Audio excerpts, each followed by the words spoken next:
What do you feel when you look at this painting?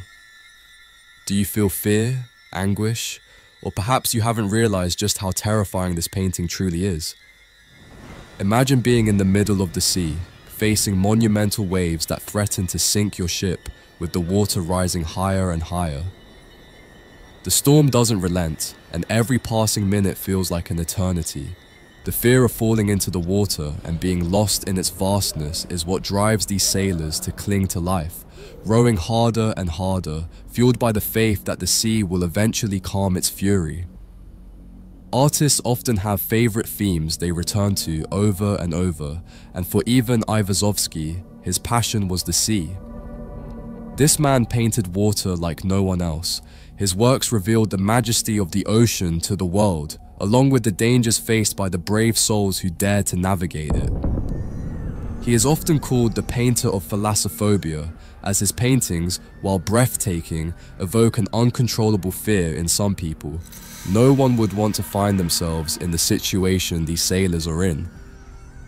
The life of Ivan Aivazovsky could easily serve as the script for a fascinating movie. This renowned artist of Armenian descent was born in Feodosia, a city on the Crimean Peninsula, which was then part of the Russian Empire. From a young age, Aivazovsky was surrounded by cultural diversity, and despite his humble beginnings, he became a virtuoso and multifaceted painter. His works captivated figures such as the Russian Tsar, the Ottoman Sultan, and even the Pope. However, the beginnings of his life were far from easy. Born into a poor family of Armenian merchants, Aivazovsky, whose original name was Ovanes Aivazyan, often lacked basic materials like paper and pencils. His need to create was so strong that he would draw ships and sailors on whitewashed walls and fences. On one occasion, while sketching on a freshly painted wall, he caught the attention of Yakov Koch, a renowned local architect. Impressed by the young artist's talent, Koch gifted him his first sketchbook and painting materials. This man not only provided him with tools, but also introduced him to the mayor of Feodosia, who was so impressed that he allowed the young Aivazovsky to study alongside his own children. When the mayor was appointed governor of the Taurida region, he took the young prodigy with him. It was there, in the city of Simferopol, that Aivazovsky created the first of the 6,000 works that make up his legacy. Today, Aivazovsky's name is primarily associated with his marine paintings. Although less well known, he also created sketches, engravings, landscapes, and portraits. His versatility as an artist reflected the romantic influences of his time. A notable example is the portrait of his second wife, which exudes the same mystery and profound beauty as his Seascapes. However, his connection to water remained a constant thread throughout his life.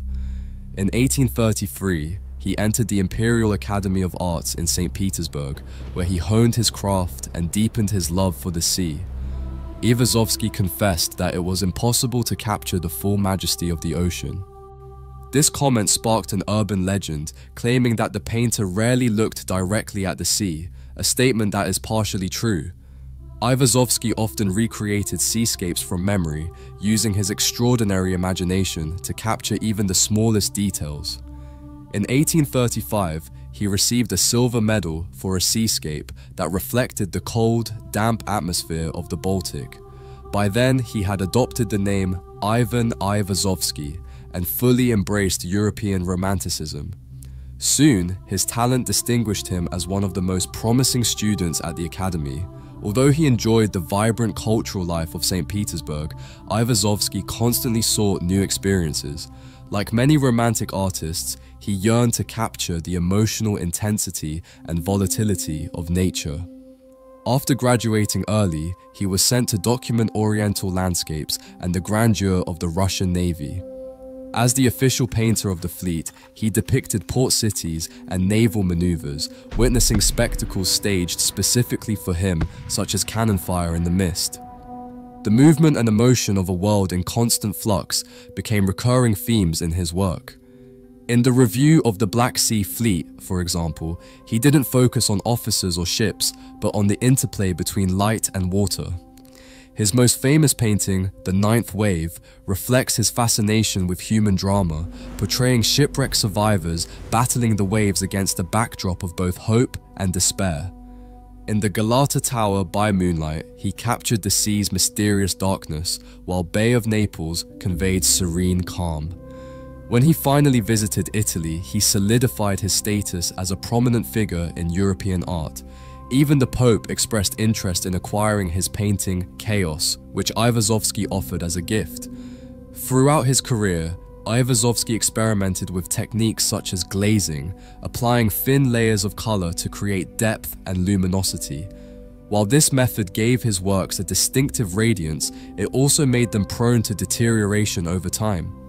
At the height of his success, Aivazovsky returned to Theodosia, where he founded cultural institutions such as an art school and a gallery.